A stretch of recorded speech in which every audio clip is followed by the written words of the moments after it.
Number 1. I was about 6 or 7 when my family took a holiday to Disneyland, Florida. I was a fairly aloof child, and stranger danger was something that had been drilled into us at school. My mum was paranoid about us going off with strangers, and was convinced that I was a target, being a blue-eyed blonde kid. All I wanted was my freedom to run around. Nope. From day one, I had a Velcro strap put around my wrist, with a boingy cable linking me to my mum, who wore the other end on her wrist. I was effectively on a lead. A week at Disney on a lead was hell for me, and probably for my parents too. Nowadays you'd call it ADD. Back then it was just called naughty. If I wasn't trying to undo the strap, I was barking like a dog, howling like a dog, or rolling around on the floor. I was a joy of a child. The last day there I had calmed down. Well, I was speaking like a human again, rather than a dog. I begged and begged for my parents to let me off my lead until finally they gave in and said yes, I could take the strap off, but I had to hold one of their hands. Fair deal. All went swimmingly to begin with. I stayed close to my parents, held their hands.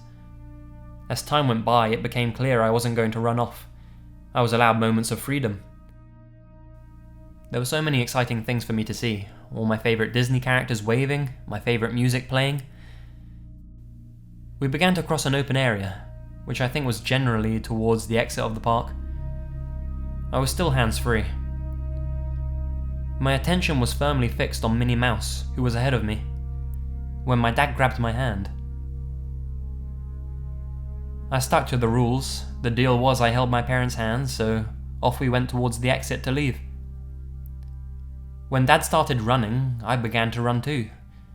I wasn't sure where we were running to, but I was a hyperactive child, so in my head I was like, yay, running. Then I heard my mum scream, and I mean scream my name from behind me. I looked over my shoulder to see my mum, my brother, and to my surprise, my dad chasing after me. I felt the hand holding mine tighten, and I looked up at the man I thought was my dad. He was a mid-50s man with grey hair and a grey beard. Not my 40-year-old dad with black hair and no beard. The creepy dude never looked at me once. His face was blank, and he looked pretty calm. My little feet brakes came on out of shock, and I became a lead weight, which, along with the people who stopped around us due to my mum screaming, was enough for my sprinting family to catch up with me. The would-be child abductor then clearly decided that he didn't fancy his chances against my dad, dropping my hand and disappearing. My dad chased after him, and my mum and brother grabbed me. I can't remember much of what happened afterwards. Dad was built for comfort, not speed, so he didn't catch the dude. Mum was hysterical.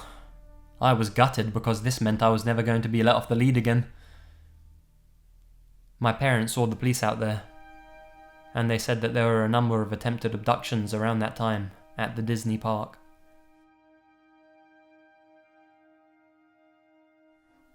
Number 2. I've spent various stretches of time backpacking and camping throughout the US in the summer, and I've seen some strange things. My brother and I came across an abandoned trailer town of sorts, and it scared the hell out of us. We also came across a rundown town, really small, out in the northern New Mexico that seemed to have only one person living in it. We based that on the fact that there was still some food and supplies there that were fairly fresh, perhaps just a few days old. We spent a couple days there trying to find the person, just to find out why they were staying in that town. We never found anyone. We also found the skeletal remains of an unknown number of deer, ranging from bucks to fawn, ensnared in a barbed wire fence that encompassed a 10 by 10 area in the Ozarks. A few of the skulls stopped the fence posts, and there was one of the posts in the middle of the area that had decaying deer bodies. Looked to be 2, but there were only 6 hooves jutting out of the wreckage wrapped around it. We found a dummy hanging from a tree while in Yukon Territory of Canada, literally out in the middle of the woods. No reason for it, as far as we know. We also came across a dead junkie on a road out of Olympia. Obvious OD, as he had his arm tied and a needle in hand. Eyes were glazed over and staring straight ahead, mouth slightly ajar. Number 3. This was in North Idaho, about 30 minutes away from British Columbia, Canada. It was 2005. I was an 18-year-old high school senior and was about 3/4 of the way through the year. I'd moved that year and switched to a school about 30 minutes away from where I used to go. I stayed in touch with a few people from my old school, and I got invited to go camping with a few of them over Memorial Weekend, which basically meant getting drunk as fuck in the forest. I invited 2 girls and 1 guy from my new school to come hang out for a night, and met them in the closest town from the campsite, about 40 minutes away. The guy, Jeremy, hopped in my car, and the girls followed me up, and we got to the campsite without incident. This campsite was about 30 minutes away from any signs of human life, outside of a shitty dirt road. The night started off fine, with everyone getting completely trashed, and me beating one of the girls I brought along named Sarah at beer pong, and she was very drunk and all over me. I guess to the 18-year-old version of me, that night couldn't have been going any better at that point.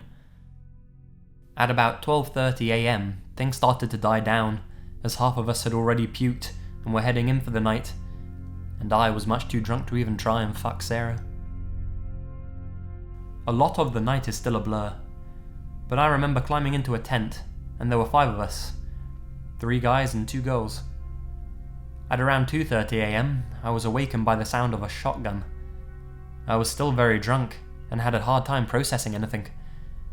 But in my drunken state, I figured it was one of the people I was camping with being a dick. One of the guys, Brent, had stayed sober the entire night, and had brought his shotgun up with him, so I figured it was him being a prick to everyone who was drunk. I checked my phone and went back to sleep. I fell asleep, and at what I think was around 3 AM, I'm awakened by someone bawling their eyes out, and I'm still having a very hard time processing anything. After about 5 minutes, I realized it's Brent, and I stumbled out of my tent, followed by Jeremy, and I walk out to see Brent is bleeding profusely from his nose and mouth, and I run over to him, stumbling the entire time. I'm then hit over the head with a rock, and knocked unconscious. Everything from this point forward is from Jeremy's point of view.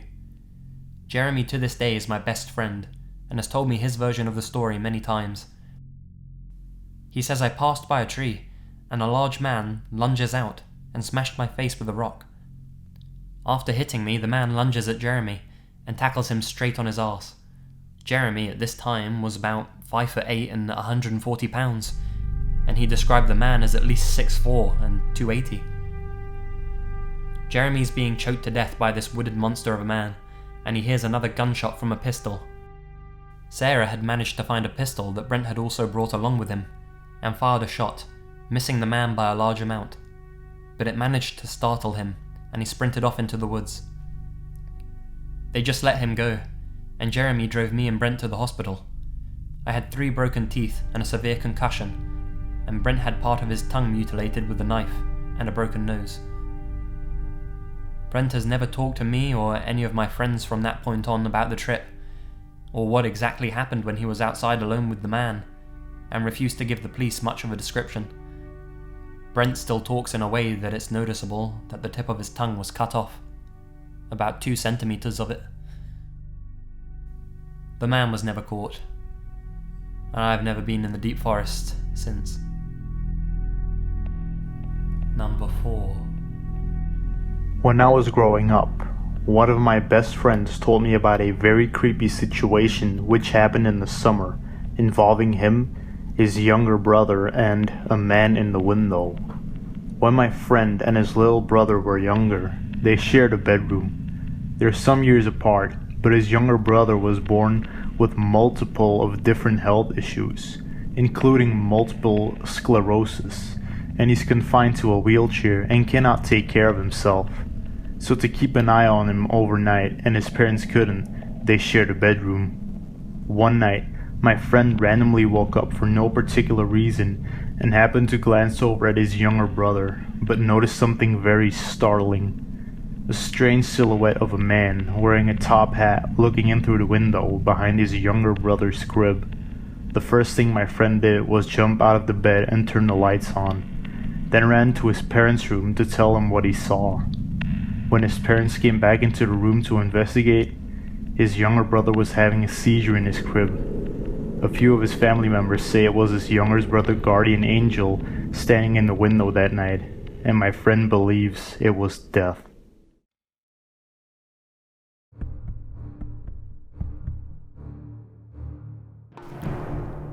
Hi guys, I hope you enjoyed this summer themed video.